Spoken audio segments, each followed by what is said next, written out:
Gannon Jacob Stahl lahir pada tanggal 29 September 2008 di Carolina Selatan. Anak tertua dan putra satu-satunya dari pasangan Albert Stahl dan Landon Hoyt, Gannon bisa dibilang anak yang luar biasa. Dia terlahir prematur. Ketika usia kandungan Landon, ibu Gannon hampir memasuki bulan keempat, dia tiba-tiba kontraksi dan harus melahirkan. Saat sudah lahir, berat Gannon hanya sebesar 600 gram dan dokter memberitahu kedua orang tua bahwa persentase kehidupannya hanya sebesar 10%. Para dokter juga mengatakan jika Gannon selamat, maka dia akan hidup dengan kecacatan fisik dan mental yang parah. Namun pada kenyataannya Gannon adalah anak dengan jiwa pejuang. Dia justru tumbuh dengan sehat dan berkembang dengan sangat baik, mengalahkan semua prediksi-prediksi buruk karena terlahir secara prematur. Ketika dia sudah memasuki usia sekolah, secara fisik dia tidak kalah dengan teman-teman laki-laki seusianya. Justru bisa dibilang kemampuan fisik Gannon berada di atas rata-rata. Kehidupan akademik Gannon juga dipenuhi dengan banyak prestasi. Dia kerap berpartisipasi dalam banyak ajang bakat dan talenta di sekolah, dan dia selalu mendapatkan hasil yang memuaskan, dan pastinya membuat kedua orang tuanya bangga. Dia juga memiliki seorang adik perempuan bernama Laina. Hubungan kakak adik mereka dipenuhi dengan kasih sayang dan Laina memiliki panggilan khusus untuk kakaknya, yaitu Baba. Tidak hanya Laina, tapi orang-orang terdekat Gannon juga memiliki panggilan kesayangan untuknya. Mereka sering memanggil Gannon dengan sebutan G-Man. Gannon, anak penggemar warna biru ini, memiliki banyak teman dan mereka sering menghabiskan waktu bermain bersama game favorit Gannon, yaitu Sonic the Hedgehog di Nintendo Switch. Namun, bermain game dan menyusun Lego dengan ayahnya adalah aktivitas yang paling dia tunggu-tunggu. Ayahnya, Albert Stock, adalah seorang tentara, sehingga pekerjaannya menuntut dia untuk selalu bertugas keluar kota dan jarang berada di rumah. Sehingga momen-momen di mana dia bisa menghabiskan waktu bersama ayahnya menjadi hal yang sangat istimewa. Sayangnya, pernikahan Albert dan Landon tidak bisa bertahan. Mereka akhirnya bercerai. Tapi mereka berdua tetap memiliki hak asuh akan Gannon dan Laina.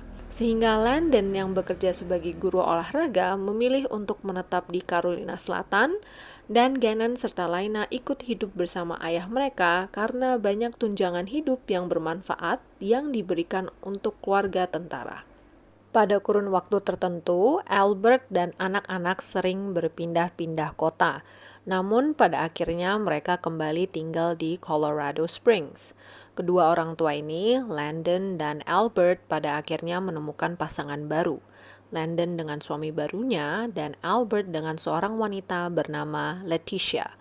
Gampang sekali bagi Gannon untuk menerima kedua orang baru ini di kehidupannya.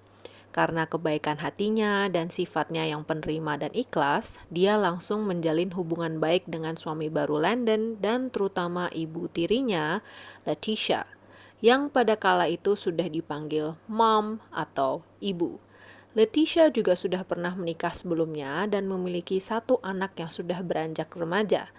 Setelah mereka tinggal bersama, anak-anak cepat beradaptasi dan mereka menjalin hubungan layaknya keluarga harmonis seperti biasanya. Gannon dan Laina juga tetap berkomunikasi dengan Landon, ibu kandung mereka. Justru karena mereka tidak bisa bertemu dengan Landon setiap hari, hubungan ibu dan anak malah menjadi semakin lebih erat. Hidup Gannon penuh dengan kebahagiaan. Namun semakin lama ada seseorang yang semakin tidak tahan akan kebahagiaan dan sinar yang dipancarkan oleh Gannon.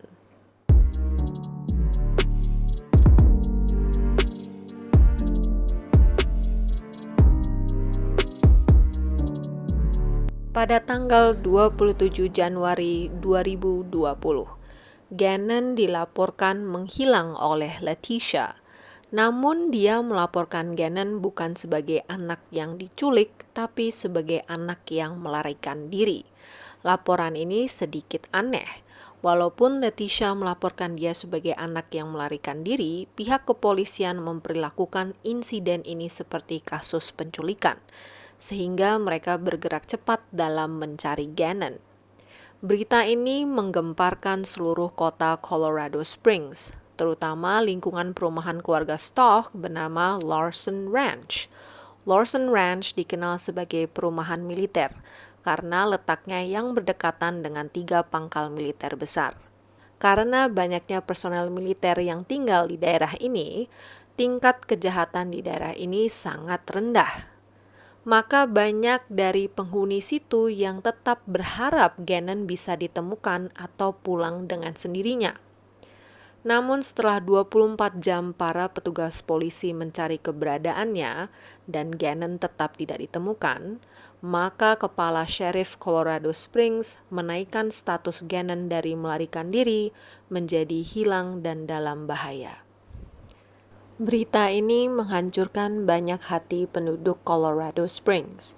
Tidak hanya para keluarga Stock, Landon Hoyt dan saudara-saudara mereka, tapi juga untuk para guru dan teman-teman Gannon dari sekolah Grand Mountain. Mereka mengadakan doa bersama di gereja mereka dan semua peserta yang hadir mengenakan baju berwarna biru. Mereka mendoakan keselamatan Gannon dan agar dia cepat ditemukan. Tidak hanya itu, para penduduk Larson Ranch mengganti warna lampu depan rumah mereka menjadi warna biru. Mereka memiliki kepercayaan bahwa cahaya ini dapat menuntun Gannon pulang kembali. Namun sayangnya Gannon tidak pulang dengan selamat. Ketika cerita hilangnya Gannon diangkat di sebagian besar media berita, banyak sekali netizen dan juga YouTuber true crime yang mendapatkan feeling aneh dari ibu tiri Gannon, Letitia Stock. Dan itu semua bermula dari wawancara ini. What did you see when you last saw him? Well, I'm not allowed to talk about anything with the case. I would more so be willing to talk about how the community needs to have faith and continue to work together and not make these false accusations, like the things that have been said that I've disappeared from the community. I haven't been there to help, but there's lots of reasons behind that. Reasons like death threats, right? Right. Death threats are one of them. My family's getting lots of death threats. We counted over 20-some death threats already. Two, my husband's ex-wife is living in our home, and of course I'm not coming home to do these things and to help with the family when I was kind of like told I couldn't. And then many other things that happened with the El Paso County Police Department, and in doing the investigation, I was told I wasn't complying. There was comments about Gannon getting pushed off the hike, and there was comments about this, and that's just not true. I took care of Gannon for the last 2 years in our home because his mother didn't want to do it. And I would never, ever hurt this child. And I know there's some questions out there about, okay, so tell me what happens. That's up to the investigations when they end up letting you guys know, but I've cooperated with them. I'm just ready for Gannon to come home. Most importantly, for him to see his family. But second, I am going to be so ecstatic when I'm able to say to people that I hope they have a really sincere apology for all these theories that have came out online, for all the things they said that I have done or people have done. And I just want everyone to know that we're going to find Gannon. And I love him so much. I've helped taking care of him for so long. The message for Gannon I have is, Gannon, when you get here, you'll be able to truly tell what happened. And then I really hope I get a sincere apology from everyone who has made all those things, especially from my husband. Di wawancara ini, kita bisa melihat Letitia Stock yang memunggungi kamera dan tidak ingin wajahnya terlihat. Keseluruhan wawancara ini sangat aneh. Pertama, dia tidak ingin terlihat. Kedua, nada dan kata-kata yang digunakan di wawancara ini sangat agresif dan defensif. Ketiga, dia menuntut permintaan maaf yang sebesar-besarnya jika orang-orang dan para petugas polisi menemukan Gannon hidup. Seakan proses pencarian Gannon dan berkali-kalinya dia harus diwawancarai oleh para anggota polisi itu sungguh-sungguh merepotkan dirinya. Letitia yang lahir 4 Agustus 1983 bekerja sebagai guru, dan menurut LinkedIn-nya, dia juga bekerja sebagai petugas pengembangan kurikulum untuk Distrik 49 Colorado Springs. Tidak banyak informasi mengenai latar belakang Leticia. Yang diketahui adalah Leticia tumbuh di keluarga yang tidak harmonis dan penuh dengan kekerasan fisik, sehingga pengalaman buruk ini menjadi trauma baginya ketika dia sudah dewasa. Trauma ini pun terbawa ke pernikahan pertama yang pada akhirnya kandas, dan tentunya ke pernikahannya bersama Albert. Banyak yang spekulasi bahwa trauma ini membuat Leticia untuk memiliki sifat yang posesif dan cemburuan. Tapi liciknya, karena Leticia sangat manipulatif, dia bisa menutupi sifat-sifat ini.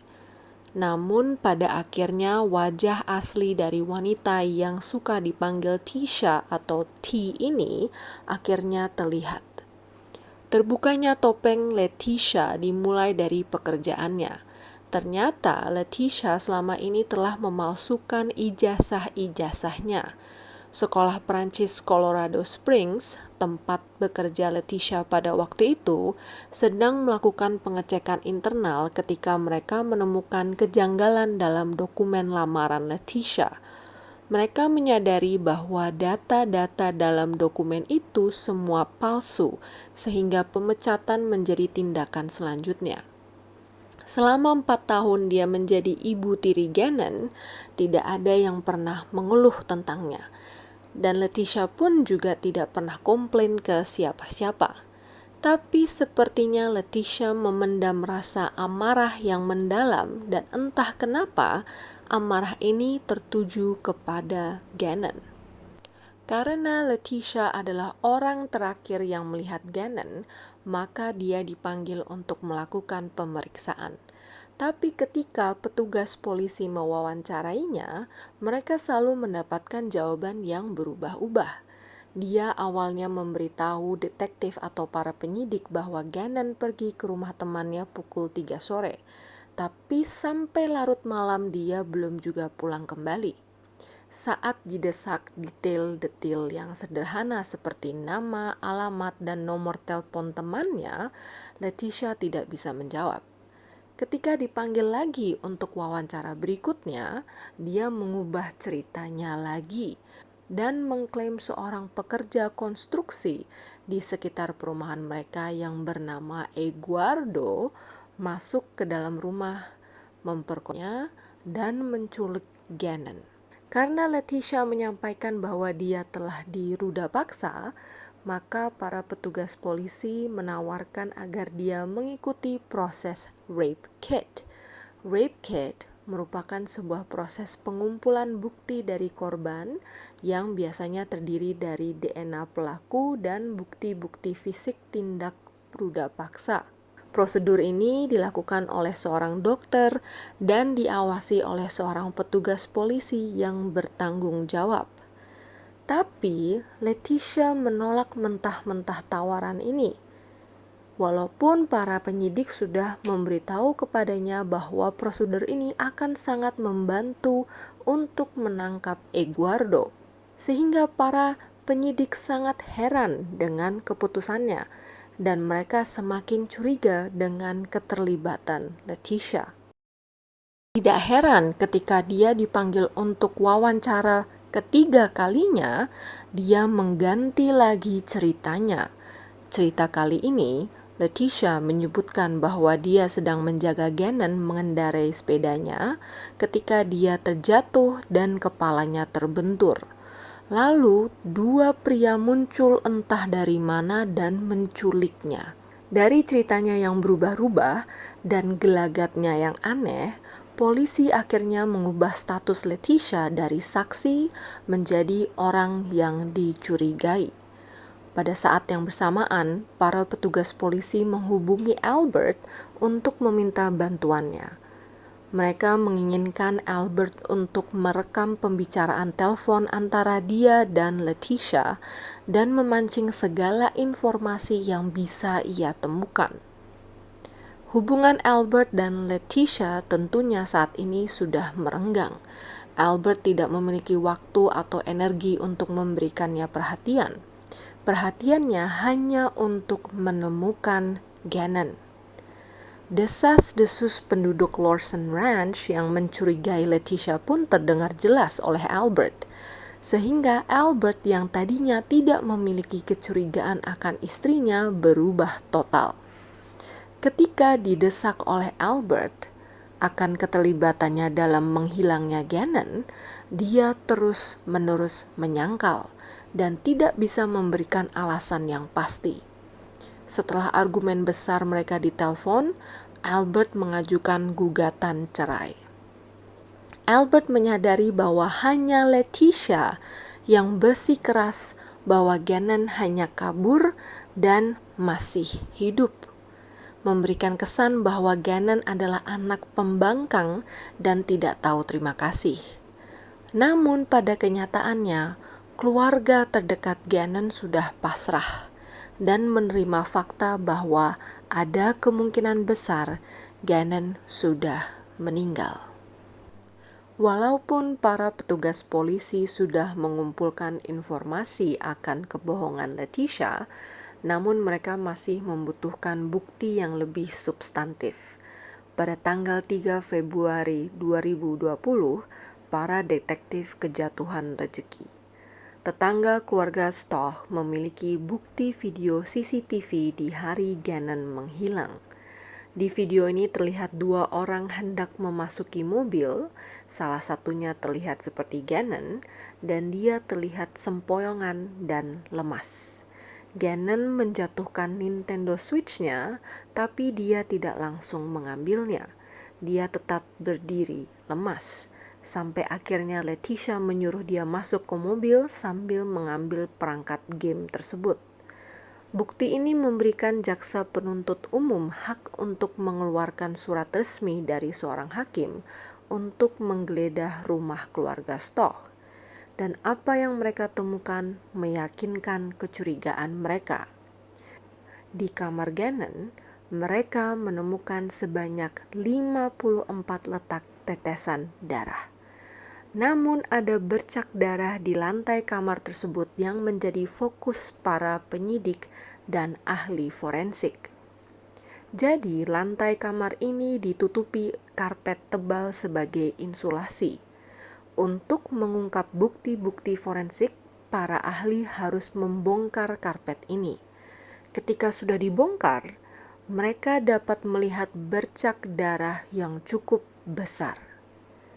Sehingga para detektif menyimpulkan bahwa ada peristiwa besar yang terjadi di kamar ini karena banyaknya jumlah darah yang menembus karpet tebal dan membekas di dasar lantai. Bercak-bercak ini juga memberikan satu petunjuk lagi. Bercak-bercak ini pernah dicoba untuk dibersihkan, namun gagal total. Setelah tetesan-tetesan ini diproses, mereka bisa memastikan bahwa darah ini berasal dari Gannon melalui DNA-nya yang dicocokkan oleh DNA orang tua Gannon. Namun keanehan semakin bertambah. Ketika sebagian besar penduduk Colorado Springs beserta tim SAR mencari keberadaan Gannon secara gotong royong, mereka menemukan sebuah papan kayu di dekat jalan tol yang terdapat bercak darah. Setelah dites dan diproses, betul memang darah ini milik Gannon.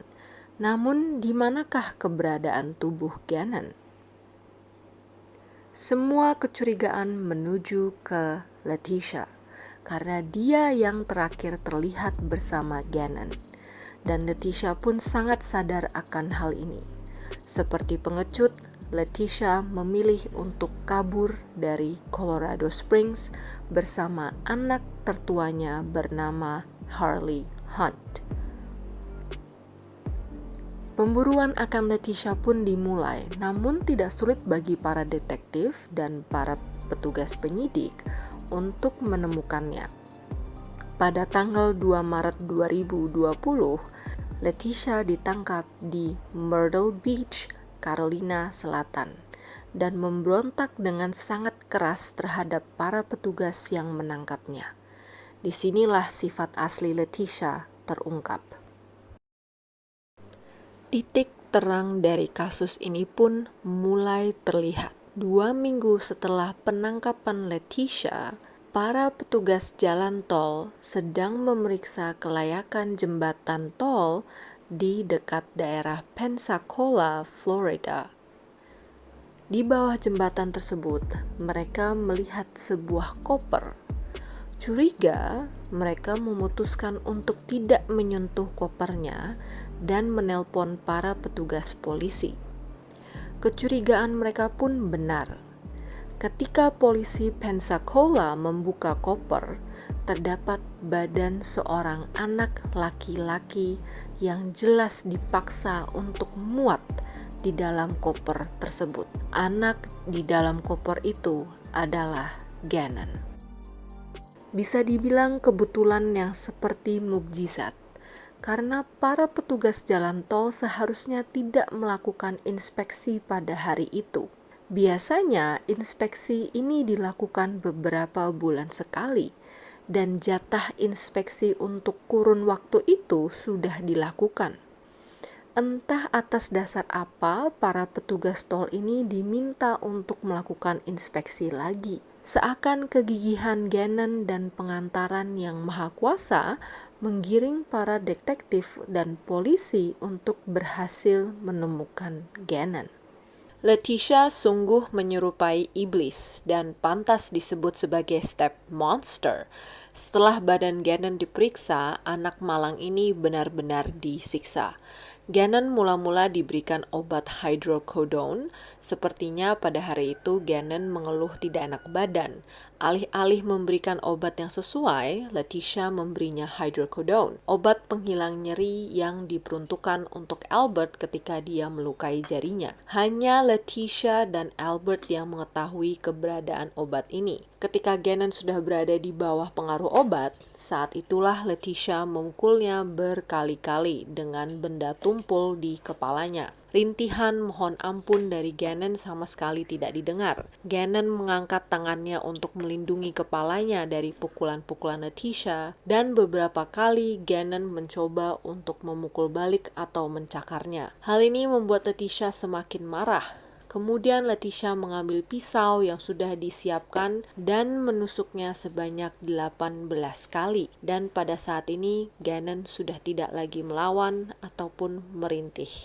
Tapi Letitia tidak berhenti di situ. Dia mengambil senjata apinya, membidiknya ke arah rahang Gannon dan menarik pelatuknya. Melihat apa yang sudah ia perbuat, Letitia dengan segera mengambil koper dan memasukkan badan Gannon dengan paksa ke dalamnya. Dia mencoba membersihkan kamar Gannon, namun sesuai dengan apa yang sudah kita ketahui, dia tidak melakukannya dengan baik, sehingga banyak becak-becak darah yang masih tertinggal. Lalu dia menunggu beberapa saat dan akhirnya melaporkan Gannon menghilang. Ketika semua orang mulai mencurigai Letitia, di saat itulah dia memutuskan untuk sementara pindah dari rumah itu. Dakota Lowry, adik dari Letitia, mengungkapkan bahwa awalnya dia tidak percaya kalau kakaknya dapat melakukan hal ini. Keluarga Letitia termasuk adiknya merasa kesal dengan tuduhan polisi dan penduduk sekitar, sehingga dia merasa harus membantu kakaknya sebisanya dia. Pada saat itu, Dakota membantu kakaknya memindahkan barang-barang dari rumah Albert, tapi ketika Dakota hendak mengangkat satu koper, Letitia dengan cepat mengambil alih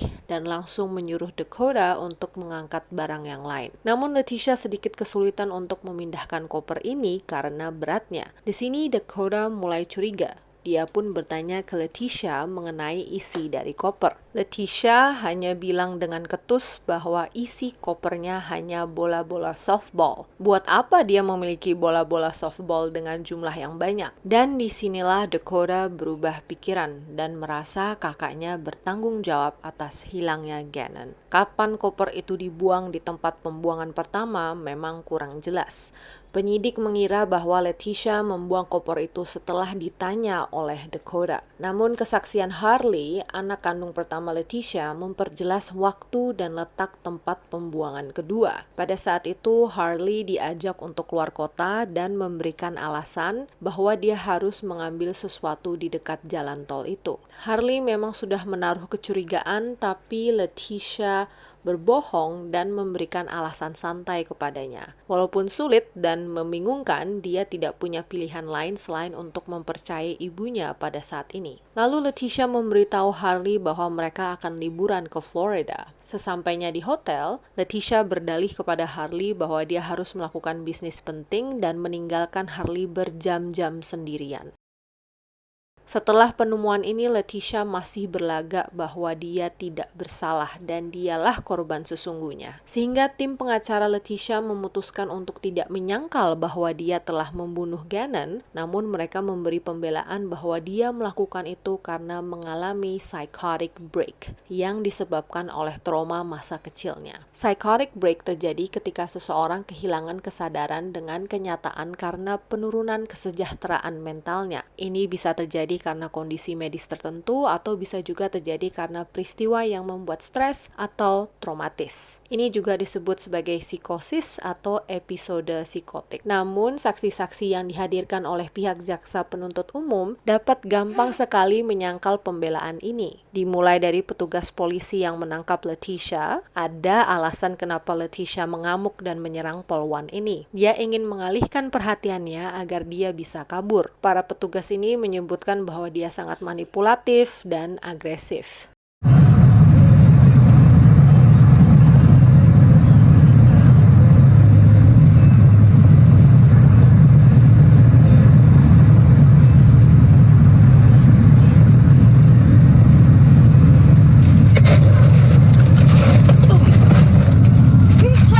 She keeps threatening me. Stop. Well, she keeps threatening me.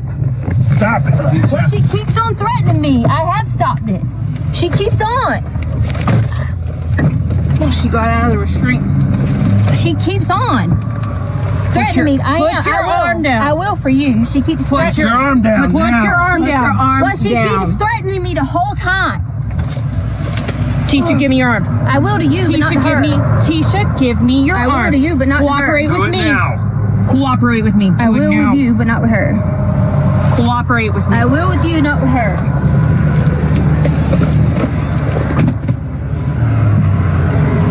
Tisha? I will with you. I said I would Then with you. give me your arm now. Well, I said I would with you. I said I would with you. I said I would with you, Miss. Stop resisting. I'm not resisting. I said I would with her. Well, the other girl They're not to double touch me. locked. Polwan ini juga bersaksi bahwa jika dia bisa melakukan hal ini kepada orang dewasa, bagaimana terhadap anak kecil yang belum bisa sepenuhnya membela dirinya sendiri. Untuk lebih meyakinkan para juri seberapa sadarnya Letitia akan tindakannya, mereka memutar audio ini. Gannon, I promise it's the last time I'm going to ask you. I'm just freaked out, okay? Are you sure you didn't do it on purpose? Okay, we promise. You promise. Pinky promise. Okay, all right. So listen. We're all right. We're gonna have to sell stuff to fix it. Okay. So we figure out what we gotta sell. We can sell the sofa. We can sell whatever, because we gotta get it fixed. So, lady, don't be mad at us and kick us out of the house. Okay. You got it? You got it? I'm just worried about my Okay, shh. Listen. So tomorrow. Audio ini menunjukkan betapa manipulatif dan kejam Letitia sebenarnya. Kita bisa mendengar bahwa Gannon tidak sengaja menumpahkan lelehan lilin di karpet dan tangannya pun terbakar karena panasnya lelehan tersebut. Tapi bukannya khawatir akan lukanya, Letitia malah fokus untuk membuat Gannon merasa sangat bersalah dan membuat perasaannya kecil dengan memberitahu bahwa untuk mengganti karpet ini mereka harus menjual furnitur-furnitur mereka. Kalau tidak segera memperbaiki karpet, pemilik rumah yang mereka tinggali akan mengusir mereka. Jelas jika orang dewasa yang mendengar alasan tidak masuk logika ini, pasti mereka tidak akan percaya. Tapi untuk seorang anak kecil, alasan tidak logis ini gampang mereka percayai. Apalagi untuk Gannon yang memiliki sifat bertanggung jawab tinggi. Dan begitulah keseharian Gannon bersama monster bernama Letitia ini. Setiap harinya Letitia akan mencari cara untuk menyalahi anak tiri laki-lakinya dan mempergunakan kebaikan hati Gannon untuk keuntungan jahatnya sendiri. Tentunya Gannon tidak berani untuk mengungkapkan semua penderitaannya ke ayahnya karena dia takut bahwa apa yang dia alami akan menghancurkan keluarganya. Yang sangat menyayat hati adalah Gannon dengan tulus menyayangi ibu tirinya itu. Setiap kali Letitia mengutarakan kata-kata yang menyakiti hatinya, dia bisa memaafkannya. Setiap kali Gannon dikecewakan olehnya, dia bisa mengambil hikmahnya. Setiap kali Letitia memarahi Gannon akan suatu kesalahan yang tidak Gannon lakukan, dia nurut dan meminta maaf. Tim pengacara Letitia tetap kekeh akan pembelaan bahwa Letitia mengalami gangguan psikotik dan mereka malah menambahkan bahwa Letitia memiliki beberapa kepribadian yang berbeda.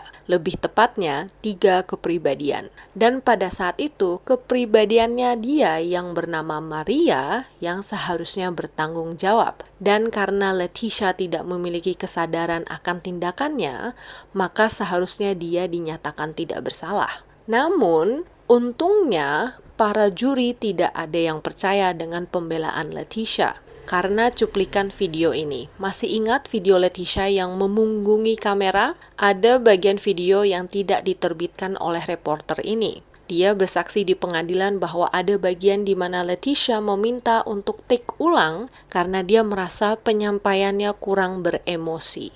When she was not crying the first time. I can't wait till you can come home and let everyone know that you're okay. We love you. And her demeanor completely changed. Di take kedua, dia mengatakan hal yang cukup sama namun ditambahkan isak-isak tangis palsu. Letitia tidak mengalami gangguan psikotik ketika menghabisi nyawa Gannon. Semuanya telah ia rencanakan dan sadar betul atas tindakannya. Dia benar-benar dipenuhi dengan keirian dan kedengkian terhadap keluarga Stark. Dia iri dengan hubungan baik antara Landon dan Gannon. Anak dan ibu ini memang memiliki hubungan yang penuh kasih sayang. Dia juga menaruh dendam akan Albert, suaminya sendiri. Dia benci bahwa Albert masih memiliki hubungan baik dengan mantan istrinya dan anak-anaknya. Dia benci bahwa suaminya harus sering dinas keluar kota dan keluar negeri selama berbulan-bulan karena pengabdian terhadap negaranya. Dia juga sangat benci bahwa Albert lebih memperhatikan anak-anaknya dibandingkan dirinya sendiri. Dia bahkan benci dengan perlakuan baik dan perhatian yang diterima anak pertamanya dari pernikahan lain. Di mata Letitia, mereka semua hanya sok baik, dan dia muak melihat betapa bahagianya mereka. Iri, benci, dan amarah menjadi perasaan sehari-harinya. Dia ingin melihat Albert menderita dan menghancurkan hal yang paling dia sayangi. Semua bukti-bukti ini menyangkal bahwa Letitia tidak memiliki kesadaran akan perilakunya. Peristiwa di mana dia membuang koper untuk kedua kalinya bahkan disampaikan oleh Harley sendiri ketika dia menjadi saksi untuk jaksa penuntut umum. Dia bersaksi sambil menangis bahwa dia sudah dibohongi dan dimanipulasi oleh ibunya sendiri. Walaupun dia tidak ingin mempercayai kenyataannya, namun dia yakin bahwa ibunya sendiri telah mengambil nyawa Gannon dan dia tidak akan pernah bisa memaafkannya. Setelah proses peradilan yang panjang dan memilukan bagi keluarga Gannon, akhirnya para juri memutuskan bahwa Letitia pantas mendapatkan penjara seumur hidup. Keluarga Gannon akhirnya bisa menghela napas dan suara isak tangis pun terdengar di ruang pengadilan. Namun Letitia tidak memiliki ekspresi apapun. Tatapan matanya justru terlihat angkuh dan tidak peduli dengan keputusan para juri. Dia juga tidak pernah mengutarakan kata maaf sekalipun. Dalam kesaksian Albert, dia mengutarakan bahwa dia merasa bertanggung jawab atas kematian Gannon. Dia yang memilih Letitia dan menerimanya ke dalam keluarga mereka. Dan karena pekerjaannya, dia tidak bisa selalu ada di rumah dan memperhatikan keamanan anak-anaknya. Dia pikir dia bisa mempercayai Letitia, namun selama ini Letitia hanya berbohong kepadanya dan menggunakan kebaikan dan sifat penurut Gannon demi keuntungan liciknya. Di antara tangisan kejer Albert, dia berulang-ulang kali meminta maaf kepada keluarga besar mereka, mantan istrinya, dan terutama Gannon. Landon juga bertestimoni bahwa dia menyesal tidak mencari tahu lebih dalam akan kehidupan Gannon dan Lina bersama Letitia. Mereka selalu terlihat bahagia, namun pada kenyataannya sangat bertentangan dan ini sangat menyayat hatinya. Di depan hakim, para juri, dan semua orang yang hadir, Landon mengecam Letitia dan semoga dia mendapat ganjarannya di penjara. Dia juga menambahkan bahwa anaknya Gannon sungguh memiliki jiwa pejuang, dan itu terbukti selama proses pencarian hingga proses peradilan bahwa semangat Gannon tidak bisa dipatahkan, bahkan oleh seorang monster seperti Letitia. Dan itulah kisah malang Gannon Stauch. Terima kasih sudah mendengarkan, sampai ketemu di video berikutnya. Bye.